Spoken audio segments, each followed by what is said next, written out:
in breaking news on how the Bharatiya Janata Party is reacting to Atishi's decision to not sit on the CM ki kursi. Let's go across to Swati, my colleague, who's joining us from the newsroom. She'll take us through the latest reactions coming in from the BJP. Absolutely. BJP has once again taken the proxy CM jibe at Atishi and has called this a drama. Here's Amit Malviya's post on social media X hitting out at Atishi. He says, Delhi में ये drama बंद होना चाहिए. आज आतिशी Marlena ने अपनी मुख्यमंत्री की कुर्सी के बगल में एक खाली कुर्सी रखकर पदभार संभाला. यानी आतिशी दिल्ली सरकार की मनमोहन सिंह हैं और असली मुख्यमंत्री अरविंद केजरीवाल, जिसे सुप्रीम कोर्ट ने फाइल साइन करना तो दूर दिल्ली सचिवालय जाने से भी रोक दिया है. ये बाबा साहेब के बनाए संविधान का माहौल है. मुख्यमंत्री पद और गोपनीयता की शपथ मार्लेना ने ली है, खाली कुर्सी पर बैठे केजरीवाल के भूत ने नहीं. So Amit Malviya, they're saying that this is a mockery of the constitution. Yes, mockery of the constitution, mockery of the post of the chief minister. That's the barb coming in from the Bharatiya Janata Party. More reactions coming in. Let's play out what Shahzad Poonawala of the BJP has to say.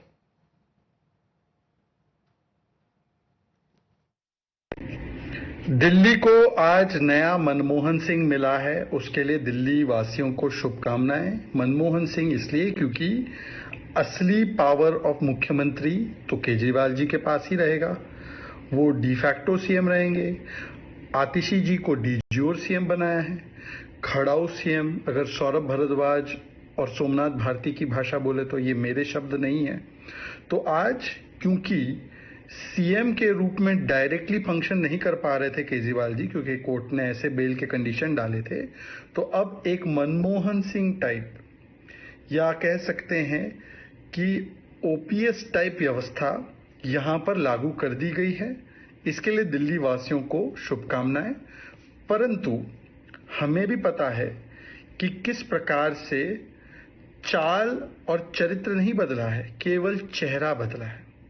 और अगर चाल और चरित्र बदला है तो आतिशी जी से हाथ जोड़कर विनम्र एक रिक्वेस्ट है कि जो शीश महल 150 करोड़ का बना था, जनता जब त्राहिमाम कोविड में कर रही थी तब केजरीवाल जी का कासल बना था, उस कासल और उस किले के दरवाजे खोल दिए जाए.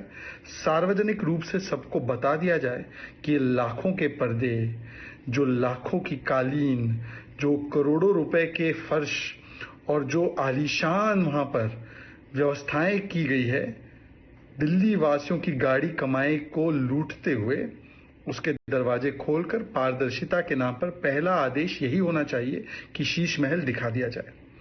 दूसरी बात, सवाल यह पैदा होता है कि जो आतिशी जी खुद एजुकेशन घोटाला, पीडब्ल्यूडी घोटाला, शराब घोटाला, जल बोर्ड घोटाला, इन सारी चीजों से ग्रसित थी, वो भ्रष्टाचार के खिलाफ क्या कार्रवाई कर पाएंगे अरविंद केजरीवाल के. और तीसरी और आखिरी बात, अब एक संवैधानिक पद पर ऐसी व्यक्ति बैठी है जिसका अभी तक हमें स्टैंड नहीं पता कि अफजल गुरु के लिए जो एक सॉफ्ट कॉर्नर उनके परिवार ने दिखाया है, उस पर उनका स्टैंड क्या है. कैटेगोरिकल स्टैंड लेना चाहिए, क्योंकि आम आदमी पार्टी ने बाटला हाउस एनकाउंटर को भी एक प्रकार से फर्जी कहा था. All right, so the Bharatiya Janata Party is once again firing the Manmohan model barb. They are also saying that now that this drama in Delhi should once and for all come to an end. You cannot, in fact, mock the people of Delhi like this. Can't mock the post of the CM this way. Tejshri, thank you for getting us that big story. We'll have to take a short break here on Times Now. We'll be back with more news and updates. Stay with us.